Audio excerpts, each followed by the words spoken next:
Gak sih kamu ngerasa capek karena harus selalu kelihatan positif dan bahagia?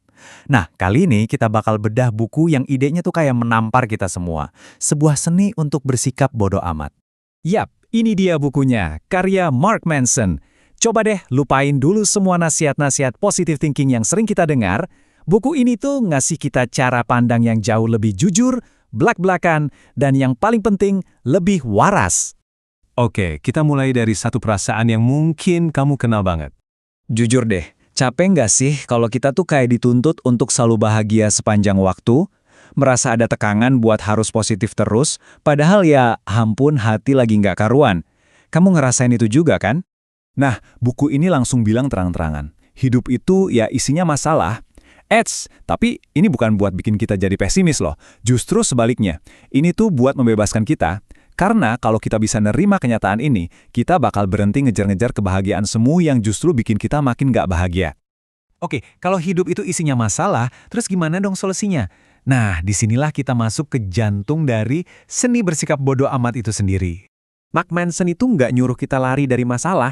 Malah kebalikannya, dia justru nawarin sebuah pendekatan yang, ya itu tadi, lebih waras, lebih realistis, untuk bisa ngejalanin hidup yang beneran lebih baik. Dan ini dia intinya, dengerin baik-baik.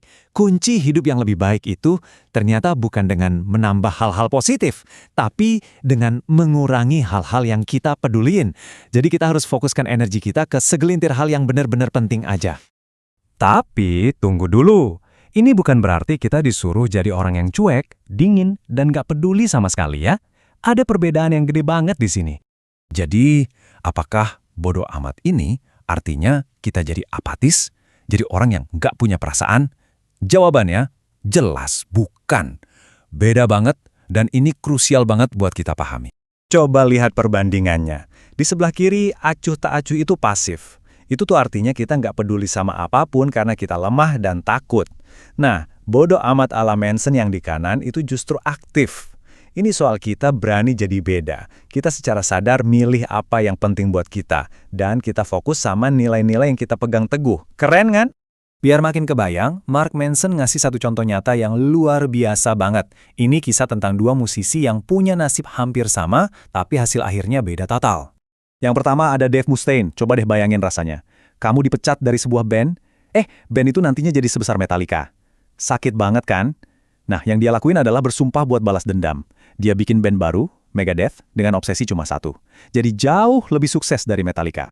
Terus, di sisi lain, ada Pete Best. Nasibnya mirip, dia juga dipecat dari bandnya. Tepat sebelum band itu, The Beatles, meledak dan jadi legenda dunia. Jelas, awalnya dia hancur lebur dan depresi berat. Tapi, hidup akhirnya ngebawa dia ke jalan yang sangat berbeda. Nah, ini dia perbedaannya.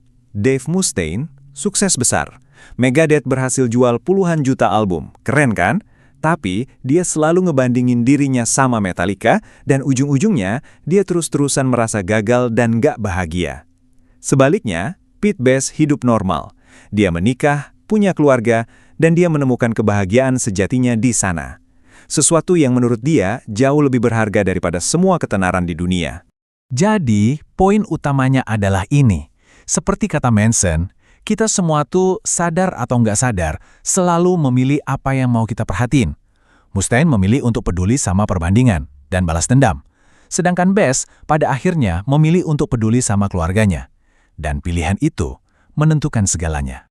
So, dari cerita tadi, apa sih pelajaran yang bisa kita ambil buat hidup kita?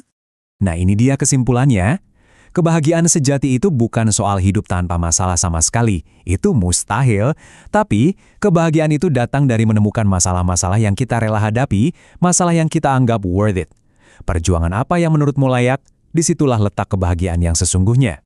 Jadi, sekarang aku mau tinggalin kamu dengan satu pertanyaan penting. Dari jutaan hal di dunia ini yang bisa menyita waktu dan energimu, coba deh pikirin baik-balik. Hal apa sih yang benar-benar penting dan layak buat kamu peduliin? Coba renungkan ya.